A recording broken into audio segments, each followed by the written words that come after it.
saya menjelaskan pengertian belajar itu apa sih? Nah, belajar adalah suatu proses individu untuk memperoleh pengetahuan, keterampilan, nilai, atau sikap melalui latihan atau refleksi. Nah, sekarang pembelajaran itu apa sih? Nah, pembelajaran adalah proses interaksi antara pendidik dan peserta didik untuk memberikan dan mempercepat proses belajar tersebut. Nah, di mana pembelajaran bisa dilakukan di lingkungan terstruktur seperti sekolah ataupun kelas dengan tujuan untuk mengembangkan potensi peserta didik.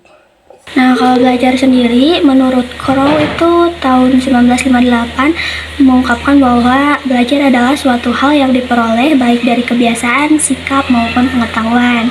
Sedangkan arti dari pembelajaran, menurut Undang-Undang Republik Indonesia Nomor 20 Tahun 2003, mengungkapkan bahwa pembelajaran adalah suatu proses interaksi pendidik dan peserta didik dan sumber belajar juga yang mendukung serta berlangsung dalam suatu lingkungan belajar. Arianto 2022 menjelaskan bahwa permasalahan itu muncul atas dua faktor. Yang pertama, faktor internal dan faktor eksternal. Seperti yang kita sudah tahu bahwa faktor internal itu adalah faktor yang berasal dari dalam. Nah, biasanya contohnya itu dipicu oleh kesulitan belajar akibat perkembangan peserta didiknya. Nah, kalau eksternal itu adalah faktor yang berasal dari luar. Biasanya dipicu dari lingkungan yang tidak mendukung, kondisi ekonomi yang tidak stabil, dan lain sebagainya. Nah, permasalahan dalam pembelajaran dapat terjadi karena ada beberapa faktor. Salah satunya adalah ketidakcocokan antara metode pengajaran dengan gaya belajar peserta didik. Selain itu juga kurangnya sumber daya seperti buku yang sesuai teknologi, atau fasilitas yang memadai. Semua itu dapat menghambat proses pembelajaran. Nah, adapun faktor lain seperti kurangnya keterlibatan orang tua dalam mendidik peserta didik itu sendiri.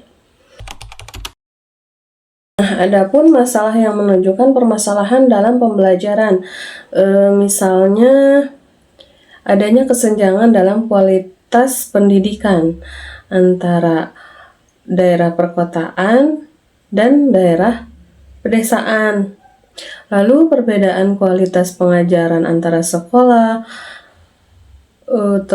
atau bisa juga rendahnya tingkat pemahaman siswa dalam mata pelajaran tertentu. Menurut saya, dilansir dari Goodstart, di sini ada satu kasus mengenai kasus anak putus sekolah, tantangan mencapai Indonesia Emas tahun 2045. Nah, di sini ada sekitar 29,21% anak Indonesia dinyatakan putus sekolah. Lebih banyak anak laki-laki yang putus sekolah dibanding anak perempuan. Nah, ini menjadi salah satu tantangan Indonesia dalam segi pendidikan. Nah, kenapa bisa seperti ini? Ada beberapa faktor, seperti kurangnya pengetahuan pendidikan dari orang tua serta kurangnya ekonomi yang stabil. Nah, di sini berarti ini menjadi salah satu bukti yang nyata bahwa Indonesia masih mengalami tantangan dalam proses pembelajaran. Nah, untuk solusinya, di sini solusinya ada dua. Yang pertama, solusi dari guru dan solusi dari orang tua. Kalau solusi dari guru itu bisa menerapkan metode pembelajaran yang aktif, selalu memberikan apresiasi kepada siswa, tidak membanding-bandingkan siswa, selalu mengajak aktif siswa untuk terlibat dalam setiap kegiatan. Nah, itu solusi dari guru. Sedangkan solusi yang kedua itu yang berasal dari orang tua. Yang pertama, bisa memberikan dorongan serta motivasi belajar kepada anak-anaknya untuk lebih semangat lagi. Kedua, yaitu menciptakan rutinitas belajar. Walaupun belajar adalah kegiatan yang dilakukan di sekolah, tapi orang tua juga perlu mengajar lagi anaknya di rumah. Nah, terus ciptakan lingkungan yang aktif. Ini bisa membuat anak agar lebih seru dalam hal belajar di rumahnya.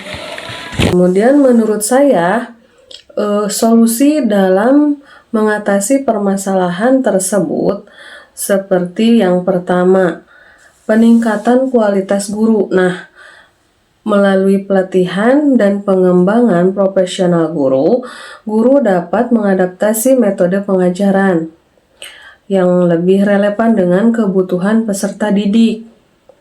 Kemudian ada juga penggunaan teknologi, di mana memanfaatkan teknologi pendidikan untuk menciptakan pengalaman belajar yang lebih menarik dan interaktif. Jadi, guru dapat memanfaatkan teknologi ini untuk membuat media pembelajaran yang interaktif. Jadi, peserta didik mudah memahami pembelajaran atau materi yang diberikan.